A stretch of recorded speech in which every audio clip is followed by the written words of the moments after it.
Egaa dhaggeeffattootaa fi jaalatamtoota chaanaalii DGM akkuma kanaan dura sagantaalee adda addaa isiniif dhiyeessaa turretti har'as asoosamaa jaalalaa obsa fixachiisaa takkaahuu obsa dhabee kutaa lammaffaadhaa qabannee isiniif dhiyaanneeti jirra. Kan biyya alaa jirtanii fi biyya keessa jirtan hunduu keessanuu akka nu hordoftan kabajaa fi jaalalaan isin gaafachaa kutaa lammaffaa keenya eegaluu irratti argamna. Hundi keessanuu akka nu hojii turtan gamanumaan isin gaafanna. Urjiin aariidhaan ija babaastee mee adabamuu kootti maaluma fayyadamtee jettee innis homaa hin fayyadamne homaa hin miidhamnes jedheen. Urjiinis achumatti itti dhiistee deemte. Achumatti isa dhiistee deemte. Na ilaalamoo na hin ilaalu jettee ofirra garagaltee yeroo ilaaltu inni bakkuma saniyyuu hin jiru. Urjiinis baay'ee aartee jaalalaan sakaaluun qaba jettee urjiin guyyaa kan jalqabde nimoonaa jaalalaan sakaaluuf yaalii hedduu taasistus garuu hin milkoofne. Gaaf tokko nimoonaan bakka isaa taa'ee osoo hiriyoota isaa eeguu urjiin dhuftee isa cinaa teesse. Innis hiriyoonni koo dhufaa jiru jedheen. Isheen garuu ni calliste. Namaatu jira jedheen.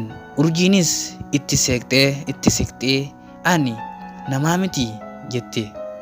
Innis seequudhaan ka'ee bakka jijjiirrate. Yeroo kana urjiin aariidhaan nama kan biraa taate.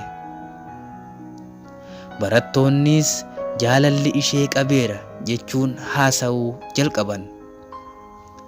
Barattoonni mooraa sanaa nimoonaa dhaabbii fi amala isaa irraa kan ka'e Indiyaan aktar ittiin jedhu. Jechi kun urjii taa'umsa ishee dhorke. Hammeenya garaatti yaadde.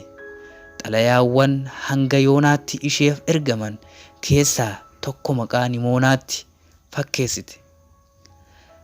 Na rakkisaa jira, doorsisa isaaf barachuu hin dandeenye jechuunis mana barumsaatti himatte. Mooraan mana barumsaas oduu kanaan guute. Kanaaf nimoonaa mooraan sun isa jibbisiise. Innis gaafii mooraa sana gad lakkisuu mana barumsichaaf dhiyeesse. Daarikteerri sun urjii biiroo isaatti waamsise. Baga gammadde. Kana booda namni si rakkisuu fi si doorsisu hin jiru. Nimoonaan mooraa gad lakkisuu fi ittiin jedhe. Urjiin tokkichumaan fuulli ishee jijjiirame. Maaliif jette. Imimmaaniin hudhamaa eenyutu ariisisaa siiniin jedhe. Eenyutu ariisisaa isiniin jedhe. Sagaleen ishee biiroo irra darbee istaafitti dhaga'ama. Dubbiin urjii daariktaratti bitaa itti gale. Si'ii miti kan na rakkisa, na doorsisa jedhee himate ittiin jedhe. Urjiinis siqxee nan sobe. Inni na doorsisuu miti nagaa na gaafatee hin beeku. Xalayaa naaf barreessuu miti maqaa koo barreessee hin beeku jette. Utaaltee akkuma biiroo keessaa baateen fiigichaan gara mana ishee galte. Eegaa asoosamni keenya kan itti fufutaa kutaa sadaffaatiin hanga walitti deebinutti tartiibuma kanaan nu hordofaan afeerraa keenya. Kabajamtootaa fi jaalatamtoota keenya Egaa sagantaan keenya bifuma kanaan kan itti fufuta. Namuu bakka jirtanitti akka nu hordoftan subscribe, like, share godhuudhaan nu cinaa akka dhaabbattan isin gaafanna.